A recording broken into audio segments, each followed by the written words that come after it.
Please excuse us, my mother-in-law said. My daughter is a med student, and her studies keep her very busy.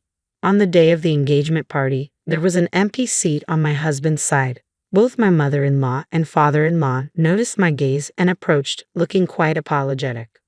I told her she needed to be here, my husband Kenneth said, expressing his frustration with his sister and apologizing to my family. We smiled and reassured them, saying, "Don't worry about it." Seeing our understanding, my mother-in-law added, "We hope you'll get along well with our daughter too." I nodded, "Yes, of course." At that moment, I didn't think too much of it.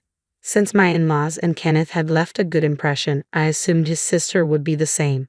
My name is Holly, and I'm 33 years old. Kenneth and I registered our marriage 2 months ago and are planning to have our wedding ceremony next year.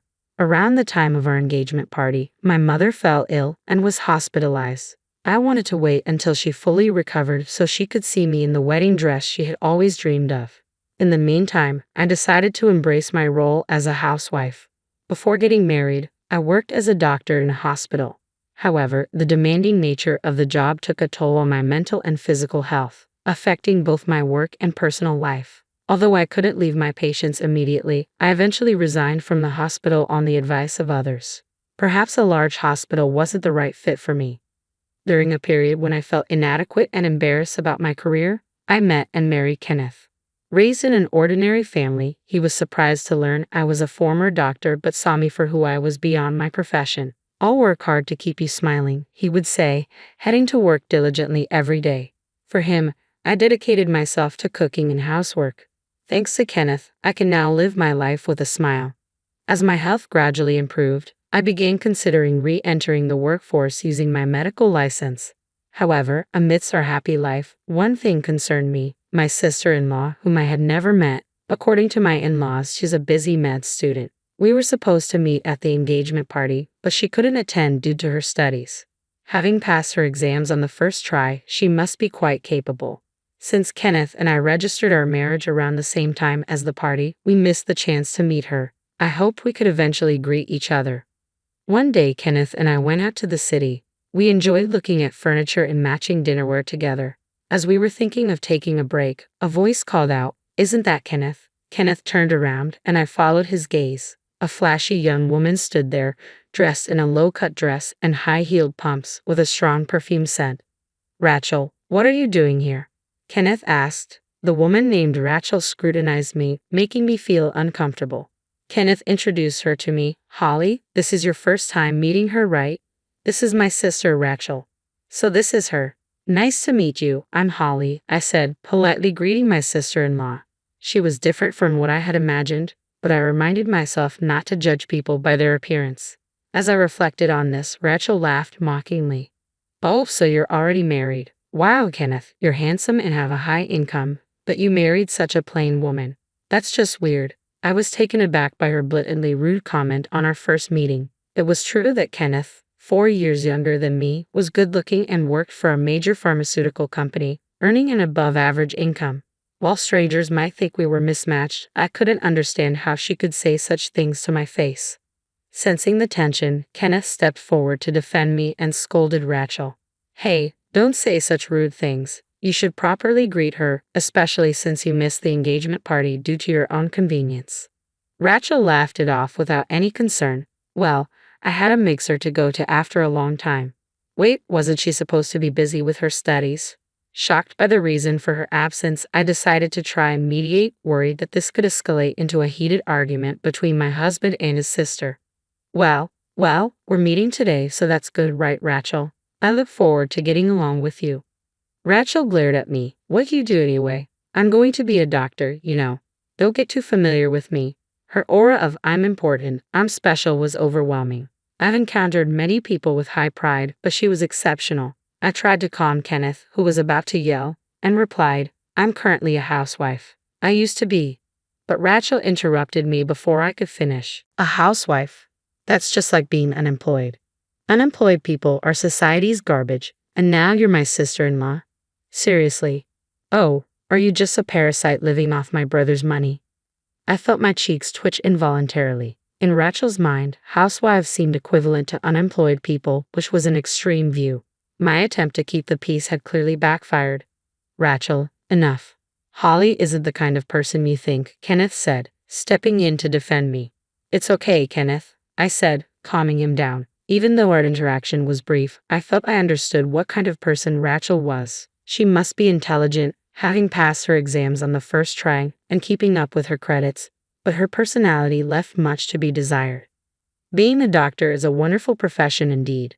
It's a tough journey, but good luck with it, I said, smiling warmly.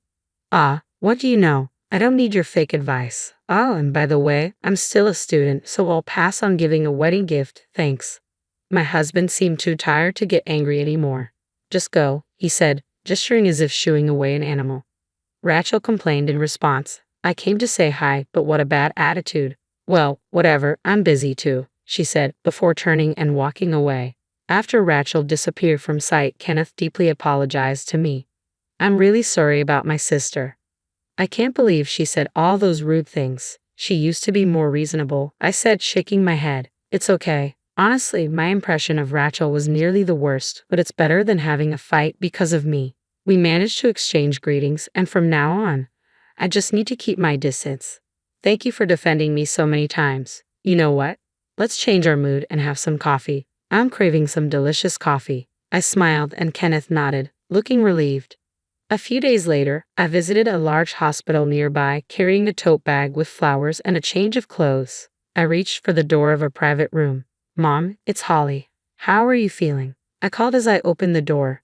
My mother smiled happily from her bed. I regularly visited her to help with her clothes and personal care. Today, she seemed to be in pretty good spirits. In place of my mother, my brother Andrew, removing his stethoscope, answered. He works as a doctor at this hospital and keeps a close eye on our mother's condition.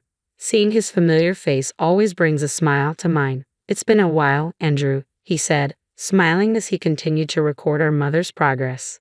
I set down my tote bag and took a seat on the round chair beside her bed. Dad was here a moment ago, but he left for a conference. Bad timing. It would have been nice if the whole family could have been together. What a pity, my mother chuckled. This hospital is actually run by my father. I used to work here as a doctor just like him and Andrew. It feels strange being here, a place that's both my family home and former workplace. After enjoying a chat, my mother, feeling sleepy from her medication, said, I think the medicine is working. I'm feeling a bit drowsy, and started to drift off. After tucking her in, my brother said, seeing both of us might have comforted her. We smiled at each other and left the room quietly. My brother and I sat down on a couch in the lobby. How are things with Kenneth? Are you two getting along? He asked. I nodded. Yes, we're having a good time every day. He laughed and patted my head. Ever since I was young, he's always been overly concerned about me, and that hasn't changed even after my marriage. Everyone in our family was worried when you left the hospital. Meeting Kenneth was the best thing that happened to you, I think. I've been able to recover because of Kenneth's presence. While we were chatting, a nurse called my brother away. I'll be right back, just wait here for a bit. I nodded and watched him go to attend to a patient. He's usually busy, second only to our father, the director. It's almost miraculous that we had time to chat. I would have been helping out at the hospital just like my dad and brother if things had been different. Feeling slightly gloomy, I sighed. Hey, what's the unemployed Holly doing here? A familiar loud voice interrupted my thoughts. I looked up to see my sister-in-law Rachel standing there, looking down at me with a malicious smile. Her emphasis on unemployed irked me, but I maintained a polite smile. Hi, Rachel. I came to visit my mom today. You know we're in a hospital, so it's better to keep your voice down. Feeling uncomfortable at this encounter, I inwardly groaned. Rachel ignored my subtle hint and continued to speak loudly. Wow, your mom's hospitalized. I came here for clinical training today, Rachel said. From her attire, I had somewhat guessed that might be the case. It's not unusual considering she's a med student at a nearby university, but I wish I hadn't run into her. Even so, her appearance is a bit off. I discreetly glanced at Rachel's outfit and couldn't help but feel dismayed. Though not as extreme as the last time we met, her makeup was still flashy and her loosely tied hair was casual. I wondered if she understood the need for a more professional appearance. When I worked as a doctor, I wore makeup too, but I always prioritized cleanliness and kept it subtle to avoid discomforting the patients. Doesn't anyone advise her on this? Glancing around, I noticed several medical students and doctors, many of whom were my former colleagues, looking pale and uneasy behind her. Most of these doctors knew me well, and the medical students, upon being whispered to, seemed to realize that I am the daughter of the hospital director. To them, Rachel must appear as a reckless med student offending the director's daughter, her loud voice disrupting the hospital's decorum. I tried to suggest moving elsewhere. Rachel, please keep your voice down. It's disturbing. Rachel exaggeratedly sighed and interrupted me. A woman like you, unemployed and catching a high-income man like my brother, must be a relief to your mother, right? I bet you're making him pay for your mother's hospital bills, aren't you? Just like a trashy family would. She smirked, making it seem like I was some sort of embarrassment in front of everyone. Her awful words shocked not only the nearby doctors and medical students but also the passing patients who frowned. Being publicly called unemployed and having my innocent mother insulted was too much for me. Hey, enough is enough. One of the doctors, unable to stand it any longer, stepped in to stop Rachel, but she wouldn't listen. She deserves to be spoken to like this. Rachel laughed. The doctor who intervened furrowed his brow at Rachel's remark and left, muttering, "Your life is over, kid." Rachel seemed clueless about what that meant. Then my brother Andrew, who had finished his work, came back. Seeing the tension between Rachel and me and sensing the strange atmosphere, he looked puzzled. "Ah, Andrew." Rachel's attitude changed drastically with Andrew's arrival, and I was taken aback. She was the epitome of putting on a facade. She changed her tone and started cozying up to my brother. I couldn't help but notice that even her facial expression seemed to alter. Andrew is young, talented, and handsome, even from his sister's biased view. Being the successor to her father, he's quite popular. I instantly realized that Rachel was aiming for him. "Holly, what's going on?" Andrew asked, addressing me by name, to which Rachel glared at me. "Andrew, are you close with her?" she asked, her tone dripping with disdain. Calling the doctor at her training site by his first name was appalling. Andrew distanced himself from Rachel and casually replied, "Well, yes." Rachel, apparently unhappy with his response, persisted annoyingly. "But she's married, you know. You weren't aware of that, right? Andrew, you're popular. You should be careful." Her sugary nasal voice was irritating. She seemed to mistake me for a rival aiming for Andrew. "I know, she's my sister, after all." At Andrew's words, Rachel froze. "What? What?" I struggled to contain my laughter at Rachel's stunned expression. While Rachel stood there dumbfounded, the medical student who had intervened earlier whispered in Andrew's ear, likely explaining the whole situation. Andrew's expression turned stern in an instant. "Wait, so Holly is the daughter of the director of this hospital?" As Rachel looked confused, I nodded. "Yes, I'm his daughter. I originally worked here as a doctor. I had to quit due to health issues. Now I'm recovering and temporarily putting my efforts into being the housewife."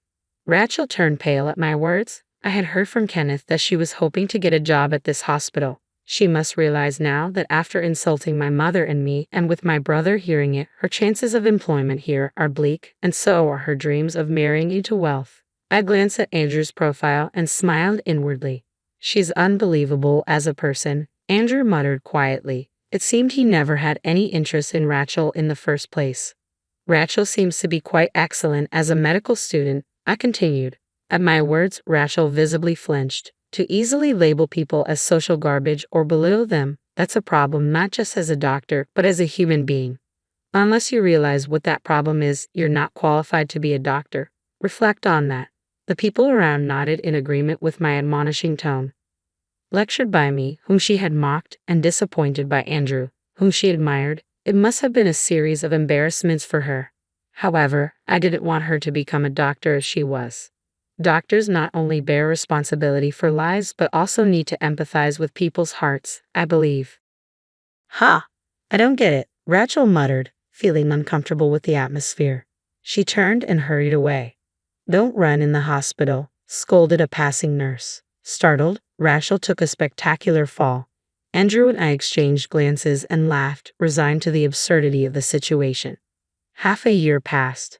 Rachel, already known for her bad character, became completely isolated after ridiculing me in the hospital.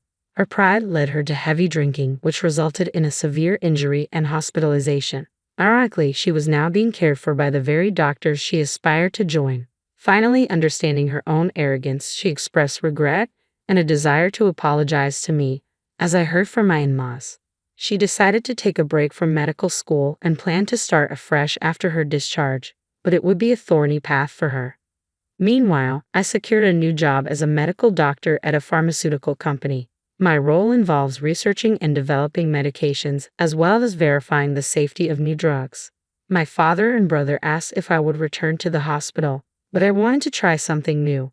My mother's health improved enough for home care, and she's looking forward to attending our wedding next year.